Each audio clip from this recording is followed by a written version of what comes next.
Catalogue के अंदर आप आओगे, ऐड प्रोडक्ट्स पे क्लिक करोगे, आपकी प्रोडक्ट की लिस्टिंग हो जाएगी। मैं अभी पहले लिस्टिंग करके दिखाता हूँ आपको, इसके बाद मज़ीद एक्सप्लोर करवाता हूँ, क्योंकि लिस्टिंग आपकी प्रोडक्ट की हो गई, उसके 15 मिनट बाद जो है आपकी प्रोडक्ट लाइव होती, मतलब लिस्टिंग कंप्लीट होती है। वो बैकएंड पे जो है ना इनकम्प्लीट होती है, 15 मिनट का टाइम लेता है वो, उसके बाद उसको कंप्लीट करता है। आप ऐड प्रोडक्ट्स में आओगे कैटलॉग के अंदर, ठीक है। अब आपको यहाँ पे कह रहा है कि एसएन, यूपीसी, आईएसबीएन या ईएन नंबर, इनमें से कोई भी नंबर डालो, उससे आप उसको लिस्ट कर सकते हो प्रोडक्ट को।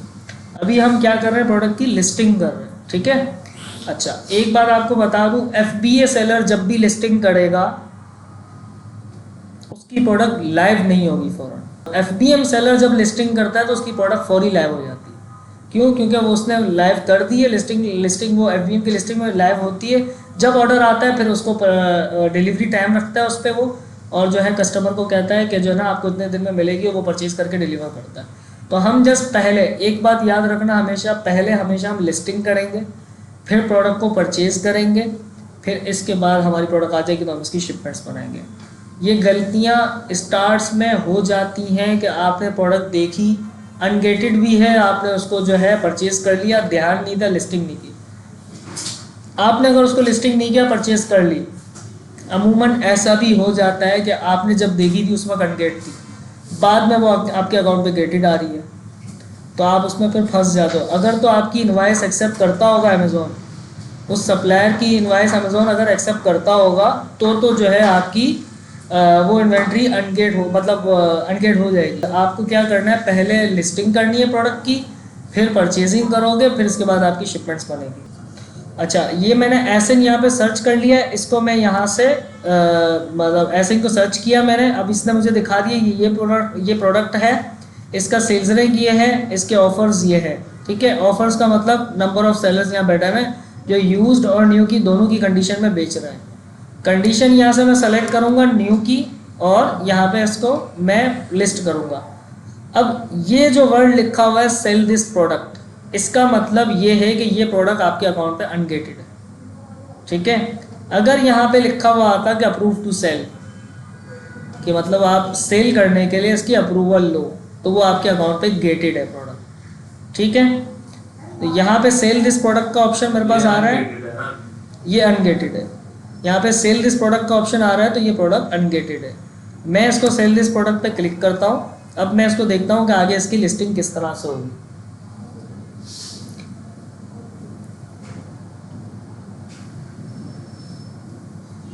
ये मेरे पास पेज आ गया लिस्टिंग करने का। ये प्रोडक्ट है, इसकी मुझे लिस्टिंग करनी है, ठीक है। अच्छा, अब यहाँ पे जो है ना कंट्रीब्यूशन एसकेयू में आप कुछ भी नाम डाल सकते हैं, आपकी मर्जी है, अपनी याद दहानी के लिए कुछ भी डाल दो। मेरी आदत रही है मैं इस प्रोडक्ट की स्टार्ट का नाम या प्रोडक्ट की ब्रांड का नाम मैं उठाता हूँ, यहाँ पे ऐड कर देता हूँ। कुछ लोग जो हैं उस पर डेट भी डाल देते हैं अपनी याद दहानी के लिए। आप जो चाहे लिखना चाहो लिख सकते हो, आपकी मर्जी, ठीक है। अच्छा, दूसरी चीज़, आपने जब भी देखा कि ये आपसे क्वांटिटी मांग रहा है, इसका मतलब आप गलती कर रहे हो। ये बाय डिफ़ॉल्ट अभी मेरे पास आया है, लेकिन मैं आपको बता दूं, क्वांटिटी अगर उसने आपसे मांग ली है, इसका मतलब आपसे गलती हो रही है, या आपकी प्रोडक्ट एफबीएम में लिस्ट हो रही है, ठीक है। और एफबीएम में आपने लिस्टिंग कर दी तो इसका मतलब प्रोडक्ट लाइव हो जाएगी, ऑर्डर गिरना शुरू हो सकते हैं। ऑर्डर गिर गए तो फिर आप उसको इतनी जल्दी कहाँ से कवर करके दोगे, ठीक है। तो आपके पास क्वांटिटी का ऑप्शन नहीं आना चाहिए एफबीएम में। वो कैसे होगा, यहाँ पे फुलफिलमेंट चैनल आपसे पूछ रहा है, I will ship this it my self, मैं जो है मर्चेंट हूँ, मैं इसको खुद फुलफिल करूँगा, तो मेरे पास ये क्वांटिटी का ऑप्शन आएगा। मैं कहूँगा कि फुलफिलमेंट बाय अमेज़ॉन, मैं अमेज़ॉन से करवाऊँगा, मैं जब इस पर क्लिक करूँगा मेरे पास से क्वांटिटी का ऑप्शन हट जाएगा। ये इसकी सिर्फ एक निशानदेही याद कर लो कि क्वांटिटी का ऑप्शन आपके पास मांग रहा है, इसका मतलब आपसे गलती हो रही है, या बाय डिफ़ॉल्ट आपसे वो एफबीएम की लिस्टिंग हो रही है। तो आपने ये मेक श्योर करना है कि फुलफिलमेंट बाय अमेज़ॉन पे चेक लगा हुआ हो, और इस प्रोडक्ट को आप जब आगे देखोगे तो आपसे क्वांटिटी का ऑप्शन नहीं पूछेगा, ठीक है। अब आती है प्रोडक्ट की प्राइस। इस प्रोडक्ट की मार्केट में इस वक्त जो बाय बॉक्स प्राइस है अमेज़ॉन पे, इस प्रोडक्ट की बाय बॉक्स प्राइस क्या है वो हम देखते हैं। इस प्रोडक्ट की इस वक्त मुझे बाय बॉक्स प्राइस दिखा रहा है अब देखें ये लोकेशन मेरे पास जो है इस वक्त आ रही है पाकिस्तान की। हमेशा मुझे लोकेशन चेंज करनी है। $44, ठीक है, $44 की बाय बॉक्स प्राइस है। आप ये प्रोडक्ट कब भेजोगे, कब लाइव करोगे? एटलीस्ट आपके पास अगर आज परचेज कर भी लेते हो 8-10 दिन 12 दिन लगेंगे। हो सकता है इस प्रोडक्ट की प्राइस बढ़ जाए, मार्केट अच्छी हो जाए, तो ये $45, $48, $50 पे चली जाए।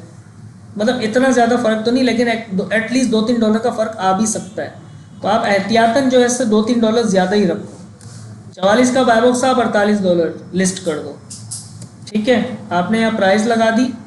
न्यू की कंडीशन हमेशा हमें सेलेक्ट करनी है। न्यू की कंडीशन हमेशा हम सेलेक्ट करते हैं। ये प्रोडक्ट यूज़ में नहीं बिक रही, इसलिए यहाँ पे ऑप्शन नहीं आ रहा। समटाइम्स आपके पास ऑप्शन आएगा कि यूज़ में बिक रही है, तो आपको यूज़ में बेचनी है, न्यू में। हम हमेशा न्यू की कंडीशन में ही बेचते हैं प्रोडक्ट को, ठीक है। इसके बाद आपके पास सेव एंड फिनिश का ऑप्शन आ जाएगा। मैंने कौन सी मार्केट में प्रोडक्ट लिस्ट की है? यूएस की। कनाडा में करनी होगी तो मैं इसको कनाडा करूँगा, और मैक्सिको करनी होगी तो मैक्सिको करूँगा। मुझे जस्ट यूएस में करनी है, ठीक है। मैं इसको सेव एंड फिनिश करूँगा। मैंने सेव एंड फिनिश कर दिया। अब मेरे पास इस तरह का इंटरफेस आ जाएगा। अब ये मुझसे पूछ रहा है कि मैन्युफैक्चरर बारकोड पे जाओगे, यूज़ मैन्युफैक्चरर बारकोड। मतलब मैंने आपको ये बात कही है कि हम जो है FNSK की लेबल्स लगाते हैं, ठीक है। लेकिन अमेज़ॉन आपको बता रहा है कि ये मैन्युफैक्चरर बारकोड भी आप उसको भेज सकते हो। आप इस पर अगर FNSK की लेबल्स नहीं लगाओगे तो आप इस एज इट इज़ भी इसको भेज सकते हो। लेकिन वही पैकेजिंग आपको ऐसी, मतलब पैकेजिंग से मुराद कि आपको बॉक्स लेबल वगैरह, शिपिंग लेबल्स तो आपको लगवाने हैं, तो या तो आप आपका सप्लायर लगा देते तो उससे लगवा लो, ऐसा कर सकते हो। 100 में से 20-30% प्रोडक्ट्स पे जो है अमेज़ॉन आपसे मांग ले, अमेज़ॉन आपको कह देता है कि ठीक है मैन्युफैक्चरर बारकोड पे इसको जाने दो, आप बेच सकते हो। तो उसमें आपको ज़रूरत नहीं है FNSK लेबल्स लगाने की। अब यहाँ पे ऑप्शन आ रहा है list as FBA and send to Amazon. आप फौरी अमेज़ॉन पे भेज रहे हो? नहीं, मैं फौरी नहीं भेज रहा, मैं अभी जस्ट लिस्ट कर रहा हूँ। मैं इसको लिस्ट एज FBA पे क्लिक कर दूंगा। यहाँ पे अब मेरे पास ये इन्वेंट्री में शो हो जाएगी विद इन 15 मिनट्स, ठीक है।